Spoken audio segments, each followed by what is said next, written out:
Assalamualaikum warahmatullahi wabarakatuh. Halo semua, welcome back to my class.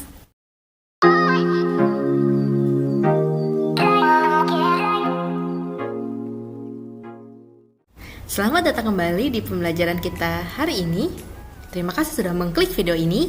Dan sekarang kita akan belajar tentang sumber daya alam. Semoga kalian gak bosan ya. Karena ternyata Indonesia memiliki banyak sumber daya alam, baik yang dapat diperbaharui ataupun yang tidak dapat diperbaharui.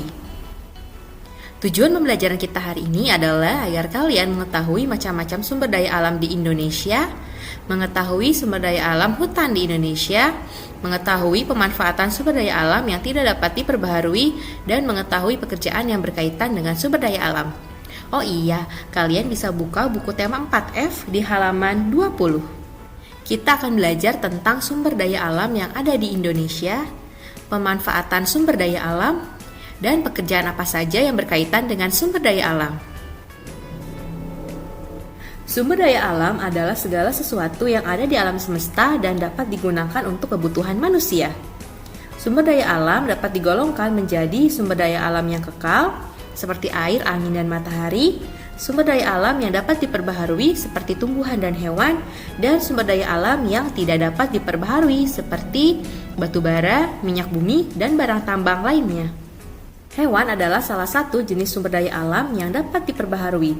Hewan seperti sapi, kerbau, dan kambing bisa kita manfaatkan untuk diambil daging dan susunya. Setelah dimanfaatkan, jumlah hewan tersebut kan akan berkurang. Namun, melalui perkembangbiakan, jumlah hewan tersebut akan bertambah lagi. Untuk tumbuhan, juga termasuk sumber daya alam yang dapat diperbaharui. Tumbuhan dapat dipulihkan keberadaannya dengan cara ditanam bibitnya. Sekarang kita bahas sumber daya alam yang ada di Indonesia. Pertama ada pertanian. Pertanian pertama ada padi. Padi nanti akan menghasilkan beras.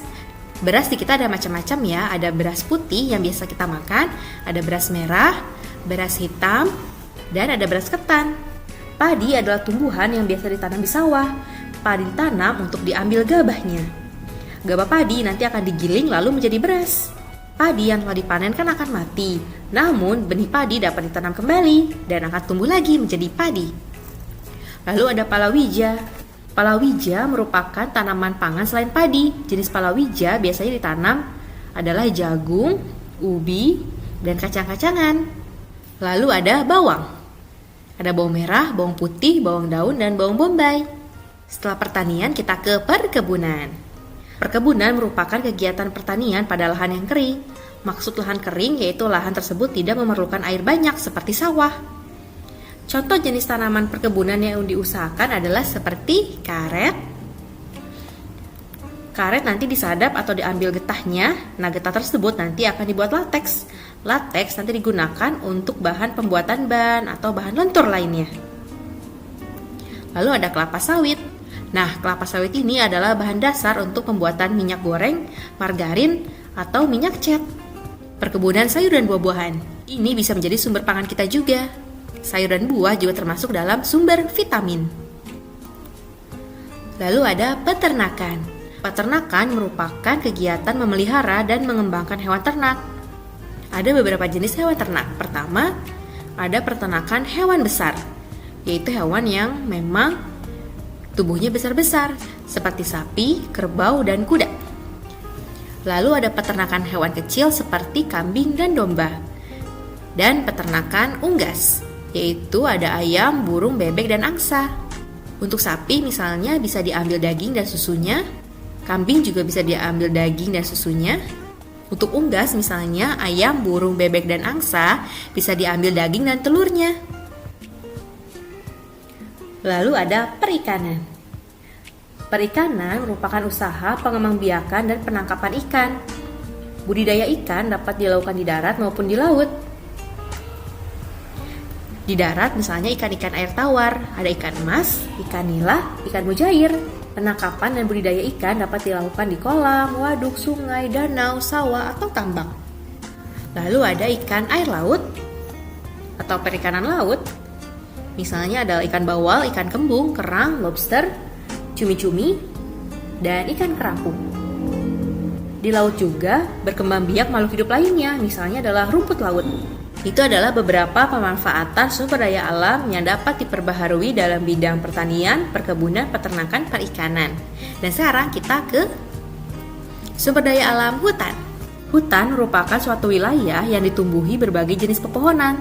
Pepohonan tersebut dimanfaatkan oleh manusia sebagai sumber penghasil kayu. Selain itu, hutan juga tempat hidup berbagai satwa, tempat menyimpan cadangan air, serta dapat mencegah banjir. Hutan yang gundul dapat dipulihkan keberadaannya dengan melakukan reboisasi, yaitu penanaman kembali tanah-tanah atau hutan yang gundul dengan berbagai jenis pepohonan. Ada beberapa jenis hutan yang tumbuh di Indonesia. Pertama ada hutan hujan tropis. Hutan hujan tropis biasanya terdapat di Sumatera, Kalimantan, dan Papua. Banyak jenis pepohonannya, sinar matahari sedikit masuk karena terhalang pohon-pohon yang besar dan lebat, sehingga tanahnya cenderung lembab. Lalu ada hutan musim. Hutan musim terdapat di Pulau Jawa dan di Bali. Biasanya hanya ada satu jenis pohon. Ketika musim panas, dia akan menggugurkan daunnya. Contohnya adalah hutan jati. Dan yang ketiga adalah hutan mangrove. Hutan mangrove atau hutan bakau. Biasanya tumbuh di daerah pantai dan berlumpur. Jenis tumbuhan pada hutan bakau antara lain adalah nipah dan pidada. Fungsinya adalah untuk menahan ombak dan abrasi, dan juga sebagai tempat tinggal ikan, udang, dan kerang. Jika tidak ada hutan mangrove, ombak dari laut akan langsung menuju pantai.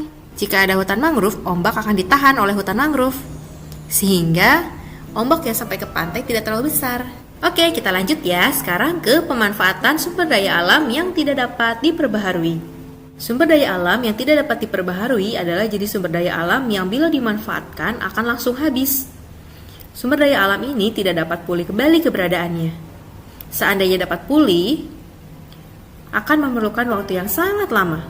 Waktu yang diperlukan untuk memulihkan mencapai ratusan juta tahun. Wow, lama sekali bukan? Ayo kita lihat ada sumber daya alam apa saja. Pertama ada batu bara. Batu bara adalah tumbuhan purba yang telah mati berjuta-juta tahun yang lalu.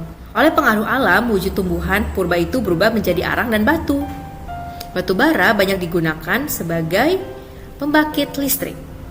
Listrik untuk apa? Untuk keperluan kita dan keperluan pabrik juga.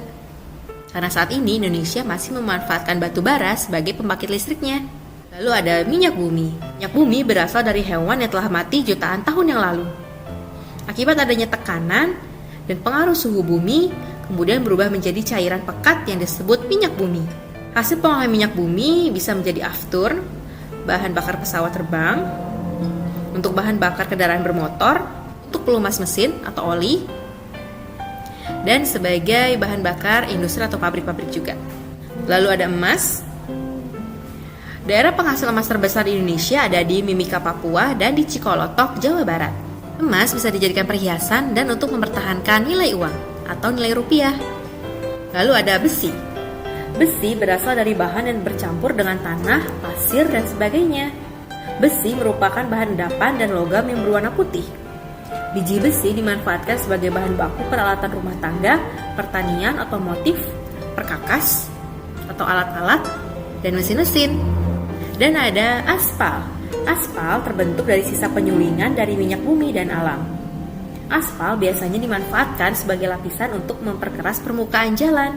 Sumber daya alam dimanfaatkan sebaik-baiknya untuk kepentingan dan kelangsungan hidup umat manusia. Pemanfaatan sumber daya alam tidak boleh merusak lingkungan. Semua pemanfaatan sumber daya alam harus memperhatikan kelestariannya. Dan yang terakhir adalah pekerjaan yang berkaitan dengan sumber daya alam. Ada pekerjaan apa saja ya? Selain mempengaruhi dalam menjalankan kehidupan sehari-hari, sumber daya alam juga memiliki berbagai manfaat. Antara lain adalah sebagai sumber mata pencaharian atau pekerjaan. Masyarakat mendapatkan penghasilan dari pekerjaan yang mereka tekuni agar dapat terus bertahan hidup. Beberapa jenis pekerjaan sangat berhubungan erat dengan sumber daya alam. Misalnya adalah pekerja tambang yang menggantungkan hidupnya dari tambang mineral, misalnya penambangan belerang di Kawah Ijen, Jawa Timur. Pekerja di penambangan minyak lepas pantai menggantungkan hidupnya untuk mencari minyak bumi.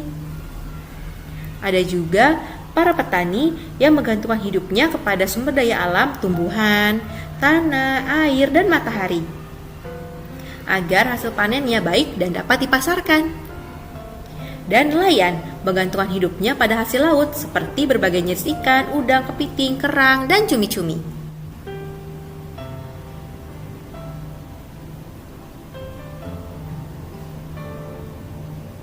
Kita sebagai manusia yang sejatinya numpang hidup di bumi seharusnya bisa menghemat atau menggunakan sumber daya alam dengan bijak. Kalau sumber daya alam kita habis, apa yang bisa kita lakukan? Sekarang tugas kalian adalah kerjakan kolom Ayo Mencari Tahu halaman 34. Sebutkan 5 sumber daya alam yang dapat diperbaharui dan 5 yang tidak dapat diperbaharui. Dan halaman 35 yang Ayo lakukan. Tinggal menarik garis sesuai dengan gambarnya ya. Terima kasih sudah menonton video ini. Sampai jumpa di video selanjutnya. Wassalamualaikum warahmatullahi wabarakatuh. Bye.